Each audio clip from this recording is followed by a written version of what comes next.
তার মানে কি মুক্তিযোদ্ধার সন্তান নাতিপুতিরা কেউ মেধাবী নেই, যত রাজাকারী বাচ্চারা নাতিপুতি হলো মেধাবী, তাই না? আপনজন হারাবার বেদনা যে কত কষ্টে তা আমার থেকে আর কে বেশি জানে। সমস্ত দাবি শুধু বানা না, তার থেকে বেশি আমরা দিয়েছি। স্বজন হারা বেদনা নিয়ে আমি বেঁচে আছি। আগুন দাও দাও করে জ্বলছে, তখন আমি হেলিকপ্টারে করে পানি দিলাম। আছি যখন থেকে আসছি তখন থেকেই গালি খাচ্ছি, তো খাচ্ছি। আমি তো তাদের রাজাকার বলিনি। আমি চাইনি মায়ের কোন খালি হোক, আমি তো আমার ছেলে মেয়ের জন্য কিছু করিনি। আমি কখনোই আমার দরজা বন্ধ করিনি, গণভবনের দরজা খোলা। আর আমাদেরকে পদত্যাগ করতে হবে।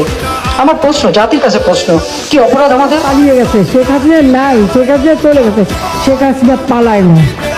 পদত্যাগ করেছেন শেখ হাসিনা, গিয়েছেন ভারতে।